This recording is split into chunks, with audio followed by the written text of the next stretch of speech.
এই মনটাই হচ্ছে রোগের সবচেয়ে বড় জায়গা। এইটাকে ঠিক করা দরকার। আমাদের আনন্দে থাকার প্রয়োজন, তাই বোধ করলাম। সুস্থ থাকতে গেলে আনন্দে থাকতে হবে। তো আনন্দ কেন থাকবো? কারণ আমার অস্তিত্ব চায় আনন্দে থাকতে, আমার জীবন চায় আনন্দে থাকতে। কোনো না কোনো উপকরণ খুঁজে নিই যেখানে আনন্দ পাওয়া যায়। খেয়ে আনন্দ, খাইয়ে আনন্দ, নেচে আনন্দ, নাচ দেখিয়ে আনন্দ, নাচ দেখে আনন্দ, গান গেয়ে আনন্দ পাচ্ছে কেউ, গান শুনে কেউ আনন্দ পাচ্ছে, মেলায় গিয়ে আনন্দ পাচ্ছে কেউ, মেলায় বিক্রি করে আনন্দ পাচ্ছে। তা আনন্দ খুঁজে নিই আমরা, আনন্দটা খুঁজে নিই। কারণ আমাদের অস্তিত্ব চায় আনন্দে থাকতে, আমাদের সত্তা চায় আনন্দে থাকতে। আর কি চাই? আমার এই আনন্দের এই ধারাকে যে ব্যাহত করে সেটা আমার কাছে শয়তান। আমার আনন্দ পাওয়াকে যে আড়াল করে, অভিঘাত করে, যে আমার আনন্দ পেতে আমাকে বঞ্চিত করে, তাই আমার কাছে শয়তান। তা আমার নির্ধারণ করার ক্ষমতা আছে আমার আনন্দ পাওয়ার উপায় কি, আর আমার আনন্দ পাওয়ার বাধা কি। এই বোধ আমাদের মধ্যে আছে। ধরা যাক একজন নেশা করে আনন্দ পায়, পথে লুটুতে লুটুতে এলো, এমন রব উঠলো, পাড়া প্রতিবেশী তাকে গালি দিল, বাড়িতে এলো, বউয়ের সাথে অশান্তি হলো, বাপকে নাম তুলে পরের দিন তোর বাপ নর্দমায় পড়ে থাকা মাল। ছেলেও লজ্জা পেল, কিন্তু সে নেশা করে খুব আনন্দ পেল। তাহলে কি এটাকে আনন্দ বলা চলে? এটাকে আনন্দ বলা চলে না।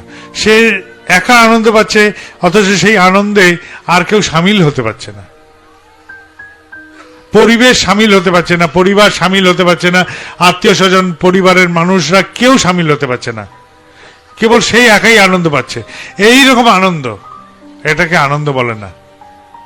এটা এক ধরনের হতাশারই বহিঃপ্রকাশ, পালিয়ে যাওয়ারই একটা নামান্তর। নেশা খুঁজছি, পালিয়ে যেতে চাই, আমি হুঁশে থাকতে চাই না, অবচেতন থাকতে চাই, পালিয়ে যেতে চাই। কেননা আমি আমার জীবন নিয়ে খুশি নই, তাই এরকম করতে চাই। চেষ্টা করতে হয় এই ধরনের আনন্দ যেটা ব্যক্তিগত, শুধু আমারই আনন্দ আর সবারই নিরানন্দ, এইসব আনন্দ থেকে দূর থাকে। আমার আনন্দ যেন সার্বিক আনন্দ হয়। সেই জন্য বলছি আমাদের সত্তা বা অস্তিত্ব চায় আনন্দে থাকতে। এবার আনন্দে কি করে থাকি? আমার বউ আমার কথা শোনে না, সে টিভি নিয়ে ব্যস্ত, আমি খিদেতে ব্যস্ত হয়ে মোবাইলে কথা বলছি। আমার ছেলে পুলে, ভাই বন্ধু, জগাই মাথায় যারা এক বাড়ির ছাদে থাকি, সবাই বিচ্ছিন্ন দ্বীপের মতন বাস করছে। কেউ কারোর নই, কেউ কারোর দিকে তাকানোর ফুরসত নেই, জিজ্ঞেস করার ফুরসত নেই। মা, তোমার হাতে ফোসকার দাগ দেখছি, ওটা কি থেকে হলো? মেয়ে জিজ্ঞেস করছে না, মা ওষুধটা লাগিয়ে দি দাও। বাপ কোমর ধরে দাঁড়িয়ে আছে আর মাঝে মাঝে এরকম করে টিপছে, বাড়িতে কেউ জিজ্ঞেস করার নেই তোমার কোমরে কিসের ব্যথা, ওষুধ লাগিয়ে দেব, এইটা জিজ্ঞেস করার লোক নেই। এই যে একই পরিবারের মধ্যে বিচ্ছিন্ন হয়ে বসবাস, এই পরিবারের মধ্যে থেকে আমি কি ভালো পেতে পারি? কিছুই না। ছেলেকে জিজ্ঞেস করতে ভয় পায় মা, হ্যাঁ রে বাছা, তোর মুখ দিয়ে এরকম পচা গন্ধ বেরোচ্ছে, তুই কি নেশা করে আসছিস? বাপ ভয় পাচ্ছে, মেয়েকে জিজ্ঞেস করতে, আই তোর রোজ টিউশনি ফিরে আসতে দেরি হচ্ছে কেন? জিজ্ঞেস করছি না, সবাই চুপ, কেউ কাউকে জিজ্ঞেস করবো না। এক বাড়িতে থাকি, এক আত্মীয় স্বজন, এক পরিবার বলছি আমরা, অথচ চুপ, কেউ কারোর খবর রাখি না, একদম নিজেকে নিয়ে মগ্ন। আমার খাওয়াটি হলে হবে, আমার শোয়াটি হলে হবে, আমার জীবনটুকু আনন্দে থাকলে হবে, আমি যা চাইছি সেটুকু পেলেই হলো। কি করে কি হবে তা জানি না। এক পরিবারে বলি, অথচ একসাথে থাকা হয়, অথচ একভাবে ভাব বিনিময় করতে পারি না। এইরকম যদি পরিস্থিতি হয়, তাহলে এই পরিবার কি কল্যাণ করবে সমাজের? তাই বলি, সবার আগে পরিবারের প্রত্যেকটা সদস্য একসাথে সময় কাটান, কিছু না রাতে বেলা একসাথে ভোজন করুন, আর সারা দিনের যত গল্প আছে উজাড় করা সেগুলো উজাড় করুন, মন খুলবে। সকালবেলায় উজাড় করার শেষে নিশ্চিন্ত মনে ঘুমান, সকালবেলায় ঘুম থেকে উঠে প্রার্থনা করুন পরিবারের সকলে একসাথে। ঐক্যতান তৈরি হবে পরিবারে, আর এই ঐক্যতান যখন তৈরি হবে তখন এই পরিবার দিয়ে সমাজের কোনো মঙ্গল হবে। মত মাথাতে একটি হয়ে দুটি লোক ইষ্ট নেশায় চলে যদি দক্ষ, তাহলে রুখ বেঁকে দেয় ভর দুনিয়ায়। তাহলে আমাদের পরিবারকেই আগে মত মাথাতে এক হতে হবে, তবে আমার পরিবার এই সমাজের বুকে কোনো মঙ্গল কার্যক্রমে ভাগ নিতে পারবে। আমারও মঙ্গল, পরিবারেরও মঙ্গল। পরিবারের চলন এরকম এলোমেলো হয় কেন? পরিবারের চলন এলোমেলো হয়, আমি শেখাই আমার সন্তানকে, বাবা মিথ্যে কথা বলতে নেই, সব সময় সত্য কথা বলবে। পাওনাদার এলেই বলি, বল যে বাবা বাড়িতে নেই। মা বলল, বাবা গুরুজন, কথা মেনে চলতে হয়। রাতের বেলা দেখা গেল বাপ মায়ের তুমুল ঝগড়া, মা গালাগাল দিচ্ছে বাবাকে। সন্তান দেখলো, আরে আমাকে ভালো কথা এরা বলে, কিন্তু করার সময় এরা ভালো করে না, অন্য কিছু করে। যা ভালো বলছে সেটা খালি শোনার জন্যে, পালনের জন্য নয়। আর পালনের জন্য যখন নয়, তাহলে পালনের জন্য মন্দটাই পালন করতে হয়। সন্তানরা এগুলোই শেখে। তাই সমাজে গিয়ে যেগুলো আবর্জনা, সেখানে গিয়ে তারা বসে। আমি খুব কষ্ট করে সাইকেল ভ্যানে চালিয়ে উপার্জন করে ছেলেকে ভালো স্কুলে দিলাম, ভালো মানুষ হবে বলে। ছেলে কয়েকদিন গালাগাল শিখে এলো, কিছুদিন বাদে নেশা করা শিখে গেল। কেননা সে তো গুয়ে মানুষ হয়েছে, গুয়ের মধ্যে বসবে। মধু মানুষ হলে ফুলের ওপর বসে মৌ সংগ্রহ করে আনতো, সে মৌ মানুষ হয়নি। কেননা সে জানে ভালো পালন করতে নেই, ভালো কথাটা বলতে হয়, কিন্তু পালন করার দরকার নেই। কারণ এটাই আমি আমার পরিবারের কাছ থেকে শিখেছি, পরিজনের কাছ থেকে শিখেছি। এই দ্বন্দ্ব তৈরি হয়ে যায় মানসিক মনে, আর সেই জন্য তারা সবাই গুয়ে মানুষ হয়, মধু মানুষ আর হতে পারে না। আর অথচ সমাজে যাই মধু মানুষ, যে বাড়ি থেকে বেরোলি ভালোটা নিয়ে চলে আসবি, ভালোটা আমাদের পরিবারের মধ্যে ছড়িয়ে দিবি। আমার পরিবারের থেকে এই আমার পরিবেশে সরাবো, আমার পরিবেশ থেকে আমার সমাজের আলোকিত হবে তোর হাত ধরে। উপায় কি? বাড়িতে আমরা প্রত্যেকেই বলি আমি কর্তা, আমার কথা চলবে। ভুলে যান এই কথা। বলেন আমার বাড়িতে আমি ঠাকুরের দীক্ষিত, তো আমার কর্তা হচ্ছেন শ্রী শ্রী ঠাকুর অনুকূল চন্দ্র, আমার পরিবারের কর্তা। তিনি আমার পরিবারের প্রধান পুরুষ, আমি তার পরিবারের একজন অংশ মাত্র। তোর মা এই পরিবারের অংশ মাত্র।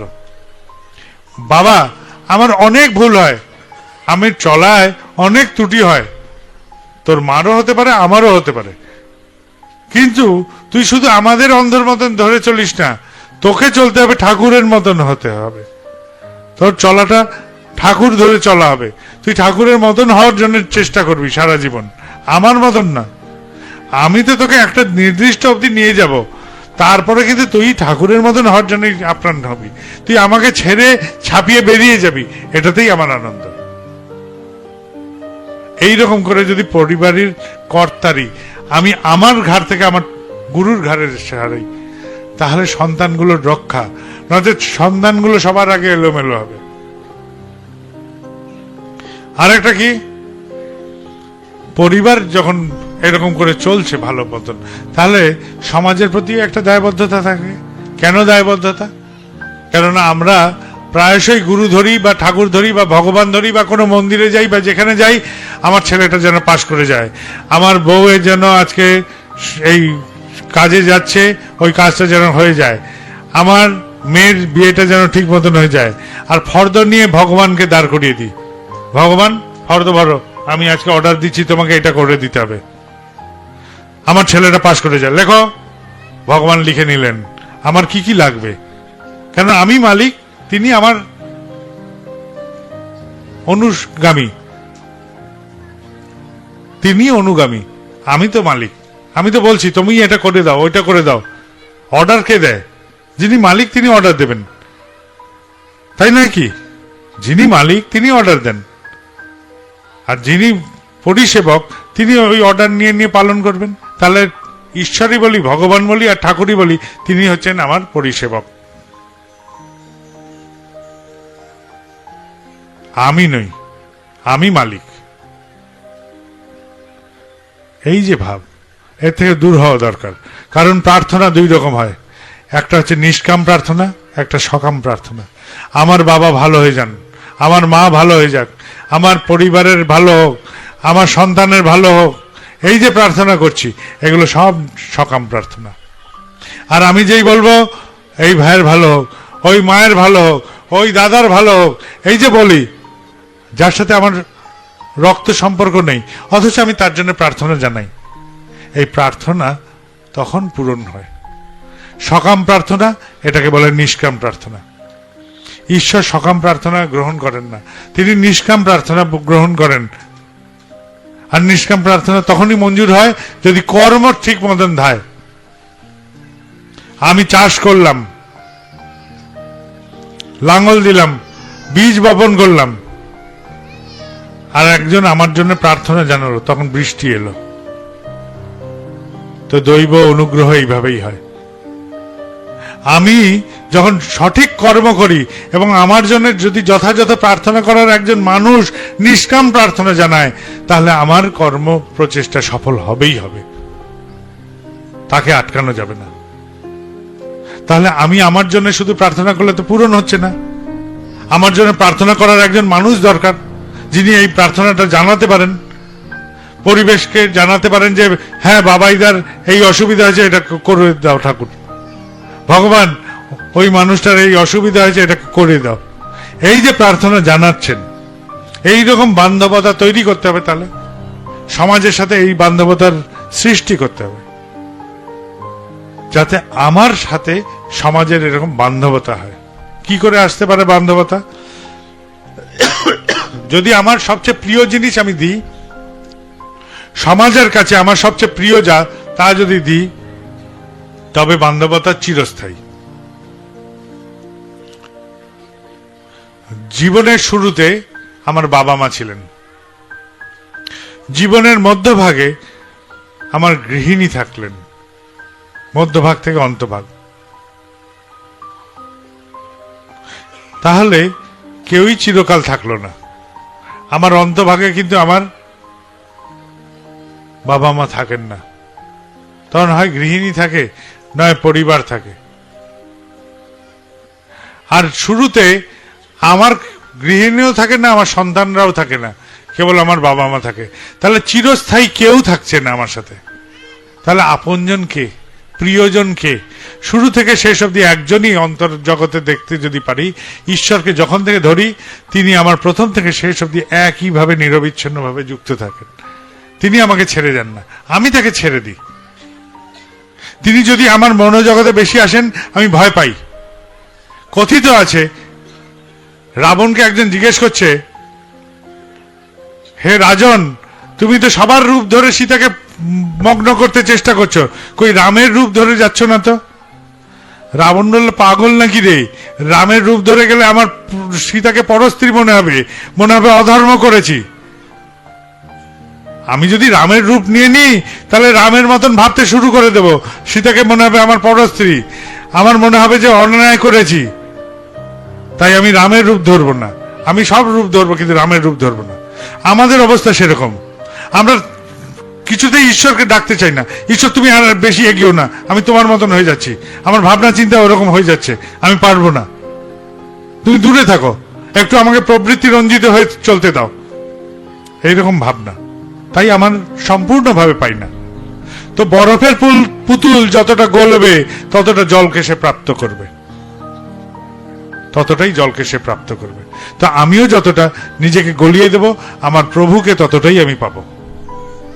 তো আমার প্রিয় যে, তাকে যদি আমি সমাজে বিতরণ করি, তখন সমাজের সাথে বান্ধবতা হবে। পরিবেশে প্রিয় বিতরণ করতে হবে, আমার প্রিয় যা তাকে বিতরণ করতে হবে, যাকে যাজন বলা হয় সহজ কথা। এই যে যাজন করে, যাজন করতে করতে সবসময় বলতে থাকে ঠাকুরের কথা, শুধু মুখে তো বলে না, তখন বলতে গেলে ভাবতেও হয়, কারণ ভাবনা ছাড়া তো কথা বেরোবে না। কথা বেরোয় কি করে?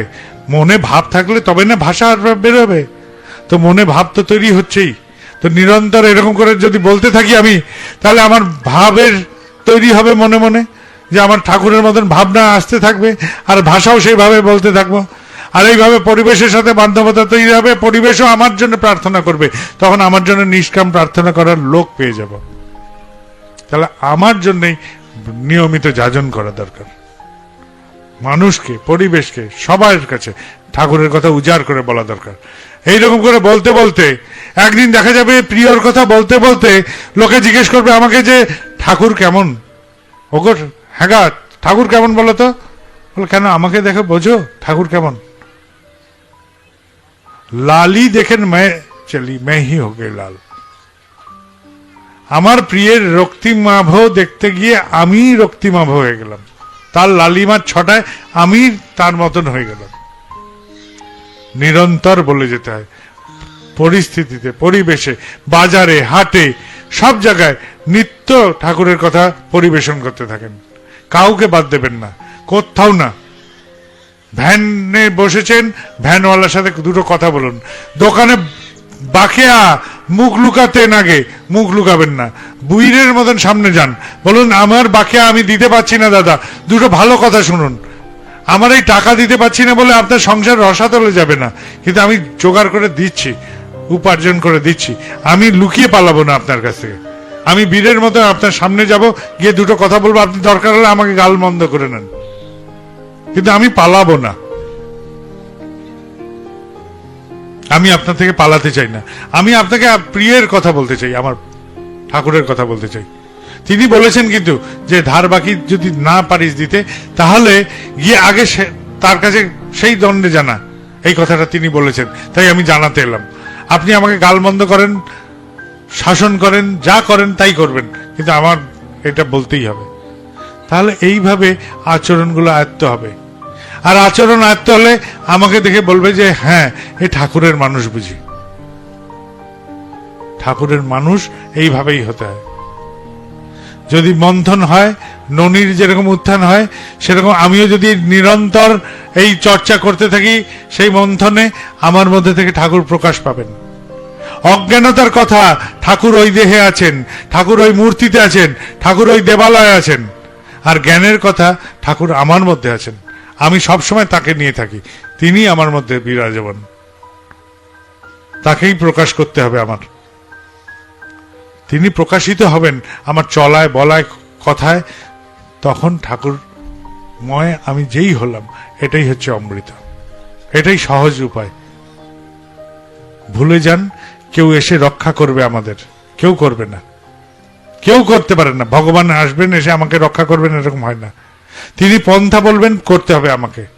যদি ভাবেন যে বাবাইদা বলে কেউ আসবে, হাত ছুঁয়ে দেবে, মাথা ছুঁয়ে দেবে, তাতে মঙ্গল হবে, কাঁচ কলাবে, যদি তাই হতো তাহলে আমার ছেলেকে মাথায় হাত ধুইলে আমার ছেলের ডাক্তার লাগতো না, ডাক্তার বুদ্ধি তাকে করতে হয়। কলম ছুঁয়ে দেন বাবাইদা, পাশ করে যাব, কাঁচকলা হবে, তাহলে আমার ছেলেগুলো পড়াশোনার দরকার হতো না, আমি কলম ছুঁয়ে দিতাম, পাশ করে যেত। এই জগৎটা হচ্ছে কর্মজগৎ। রামচন্দ্র যখন এসছেন, ভগবান রামচন্দ্র, তার বউ নিয়ে কেউ পালিয়ে গেছে, তিনি নিজেকে আশীর্বাদ করলেই তো হয়ে যেত, হলো না তো। সেতু বন্ধন করতে হলো, অত কষ্ট করে পরিশ্রম করে সেতু বন্ধন করতে হলো, গিয়ে রাবণের সাথে যুদ্ধ করতে হলো। তিনি যদি ভগবানই হবেন, তো তিনি নিজেকে আশীর্বাদ করলেন না কেন? বউ ফিরে আসো, রাবণ মরে যাও, সেতু বন্ধন হয়ে যাক, সবই তো নিজেকে আশীর্বাদ করতে পারতেন। তাহলে ভগবানেরও এখানে আশীর্বাদ কাজ হয় না, কারণ এটা কর্মজগৎ। এখানে যে আসবে এই কর্মজগতে, তাকে কর্ম করতেই হবে, আর তিনি কর্ম করেই দেখিয়েছেন। তিনি আমার হাতে পাখা ধরিয়ে দিয়ে বলবেন হাত নাড়া, আর আমি যদি পাখাটা ধরে থাকি, তবে কি হাওয়া খাবো? এটাই হচ্ছে কথা। হাত না নড়ালে এই পাখার হাওয়াও খাওয়া যায় না। এই জগৎ এরকমই দস্তুর। আপনারা সবাই ভালো থাকবেন, কথাগুলোর মর্মার্থ উপলব্ধি করবেন। আর আজকে বাবাইদা এসছেন বলে একটা দীক্ষার অনুষ্ঠান হলো, আজকের দিনের জন্যই সামিল হয়ে শেষ করে দেবেন না। পথে ঘাটে সবসময় নিজেদের এই চর্চাগুলো চালান। আমি এইভাবে চলি, এইভাবে ভাবি। আমাকে যদি কেউ বলতো এখানে এক ভগবান আছেন যিনি তোমার মাথায় হাত ছুঁয়ে দিলে সব হয়ে যায়, আমি যেতাম না তার কাছে, একদম যেতাম না। এরকম ভগবানের পাল্লায় আমি পড়তামই না। আমি পড়তাম সেই ভগবানের পাল্লায় যিনি বলতেন যে তোকে আমি কর্ম শিখিয়ে দিচ্ছি কিভাবে চলতে হবে, আমি সেই ভগবানের কাছে যেতাম। কেননা আমি যদি আজকে তোমার কাছে যাই, বললো যে এইটা হয়ে যাবে, হয়ে গেল, ওইটা হয়ে যাবে, হয়ে গেল, সেইটা হয়ে যাবে, হয়ে গেল, শেষে কি হবে? আমার চলার ক্ষমতাও হারিয়ে যাবে, আমার করার ক্ষমতাও হারিয়ে যাবে। স্বাভাবিকভাবে যদি আমি বিড়ি খাই, বিড়ির দেশটাই ধরাতে ভুলে যাব। ভগবান বিড়ি জ্বালিয়ে দাও, শাক জ্বলে গেল, দেশটাই নাড়াতে পারবো না, শেষে হাত পঙ্গু হয়ে যাবে। আর তিনি যেদিন দেহ রাখবেন, তিনি যেদিন আমাকে ছেড়ে চলে যাবেন, সেদিন আমি করব কি? তাহলে সেই ভগবানের দরকার নেই। আমার সেই ভগবানের দরকার যে ভগবান আমাকে কর্ম শিখিয়ে দেবেন, যে ভগবান আমাকে হাঁটা শিখিয়ে দেবেন, যে ভগবান কাদায় পড়লে কি করে উঠতে হয় সেই কায়দা শিখিয়ে দেবেন। আমাদের জীবনে এরকম ভগবান দরকার। কোনো বুজরুকের আশ্রয় যাবেন না, কোনো হাওয়াতে কিচ্ছু হবে না। একদম সত্য কথা বলছি, করাই পাওয়ার জননী, একদম সত্য কথা। কথাগুলোর মর্মার্থ উপলব্ধি করেন, ভাবেন, যদি মনে হয় যুক্তিপূর্ণ গ্রহণ করবেন, আর যদি মনে হয় না এই কথাগুলো অতটা যুক্তিপূর্ণ নয়, অযৌক্তিক, বর্জন করবেন। কোনো ব্যাপার নেই যে এটাকে গ্রহণ করেই চলতে হবে। আমি যা বোধ করি তাই আপনাদের কাছে জানালাম। আমি এবার উঠব। আরেকটা কথা, এখানে সবাই হুড়োহুড়ি করবেন না। এখানে প্রণামীর বাক্স দেওয়া আছে, যদি কারুর প্রণামী দিতে ইচ্ছে করে প্রণামী দেবেন, ধীরে সুস্থে দেবেন, ঠিক আছে? আর একটা শেষে কথা বলি, এত সুন্দর আসন টাসন সবই হয়েছে, ভেবে নেবেন না এটা একটা গুরু ঠাকুর এসে, এটা কিন্তু আপনাদেরই একটি অংশ মাত্র, একদম দুপে সাধারণ মানুষ মাত্র। সিংহাসন বসান, ফোকাস লাইট দেন, প্যান্ডেল করেন, যাই করেন, শেষে আমি দুপে একটি নাংলা মানুষ। আমি এগুলোকে পালন করে জীবনে যা চলি সেটাই আপনাদের কাছে উপস্থাপনা করলাম। এই মানুষ এইভাবে চলার চেষ্টা করে, এইভাবে চিন্তা করে, এইভাবে ভাবনা করে, তাই আপনাদের কাছে প্রকাশ করলাম। এইটা না থেকে ওখানে বসলেও আমার মুখ দিয়ে এই কথাই বেরোবে, আমাকে ঘাসে বসিয়ে দেন তাও এই কথাই বেরোবে, আমাকে কেউ তাকিয়ে দেখবেন না তাও মনে এই কথাই ভাববো, এই কথাই বলবো। তার জন্য এই চেয়ারের দরকার নেই, এই চেয়ার দিয়ে কিন্তু আওয়াজ বেরোয়নি, ঠিক আছে? এইসব ভ্রমের মধ্যে পড়বেন না। জয় গুরু। শ্রী শ্রী ঠাকুরের গান, বাণীসহ সৎসঙ্গ এবং সনাতনী বিভিন্ন ভিডিও পেতে সৎসঙ্গ মিউজিক চ্যানেলটি অবশ্যই সাবস্ক্রাইব করুন।